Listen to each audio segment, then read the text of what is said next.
Only 8% of men in America have visible six-pack abs, according to an estimate based on research from the Fitness Institute of America.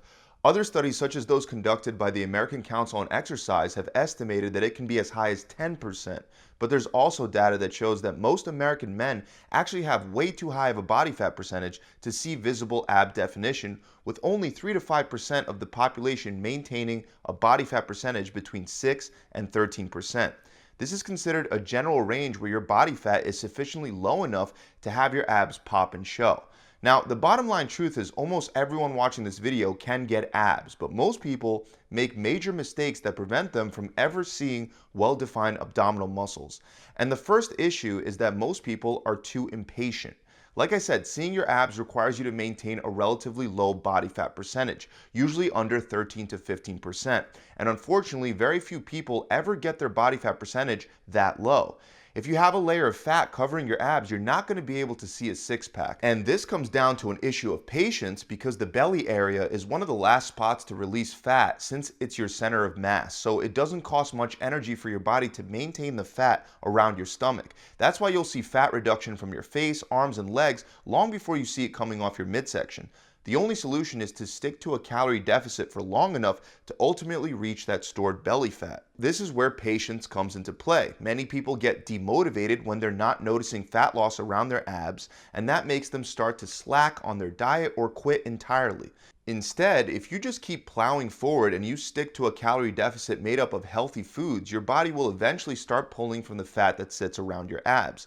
This can take months of consistent work, and unfortunately, every time that you lose motivation or faith that you're making progress and you quit your diet plan, you wind up setting yourself back big time, because even though the belly area is one of the last spots to go, it's one of the first spots that your body prefers to store fat when you gain it back by binging or giving up on your diet.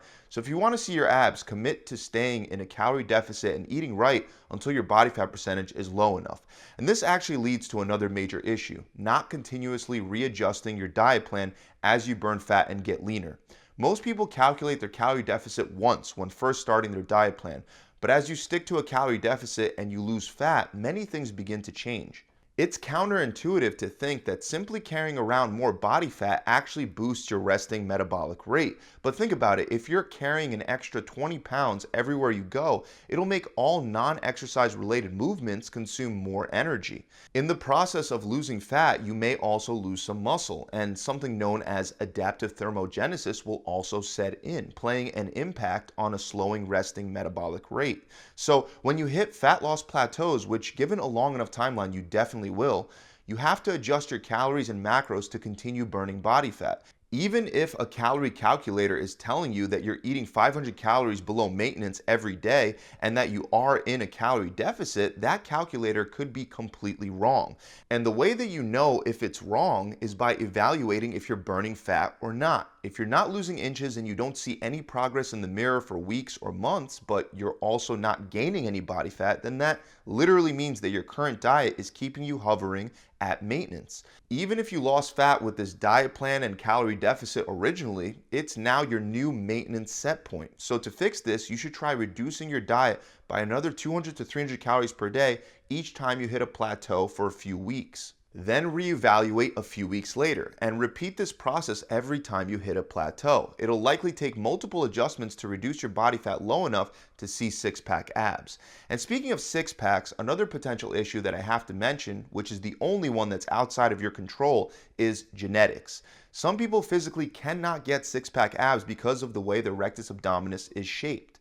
The rectus abdominis is the external layer of ab muscle that we all commonly refer to as a six-pack. But in reality, the rectus abdominis is actually one sheet of muscle rather than the 6 separate muscles that it appears to be. The thing that makes it appear like separate muscles is something known as tendinous inscriptions.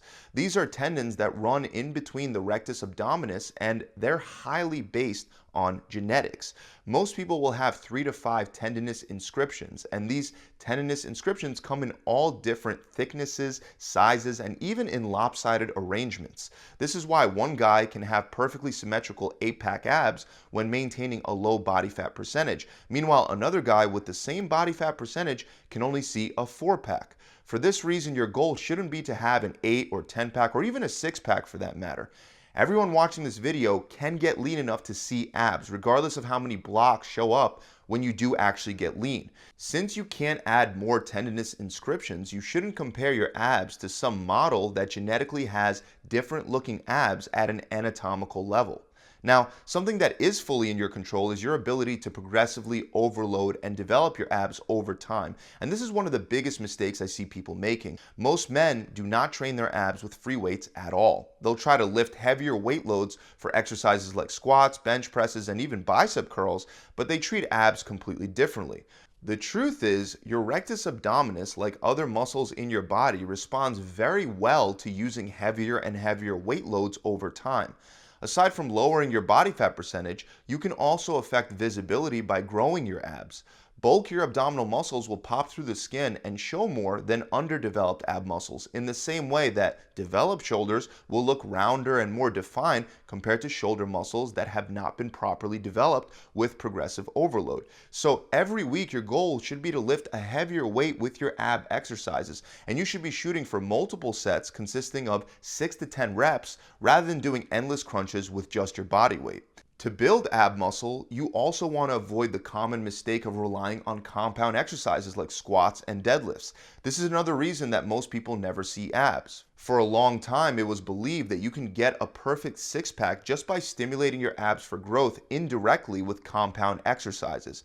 However, research has revealed that you won't even get half the activation for your rectus abdominis, even when lifting extremely heavy weight loads for exercises like squats, deadlifts, and clean and presses, when compared to basic ab exercises like the straight leg sit-up. So train your abs with ab-specific exercises like weighted decline sit-ups, weighted leg raises with pulse-ups, and weighted crunches, and work on increasing the weight load that you use over time.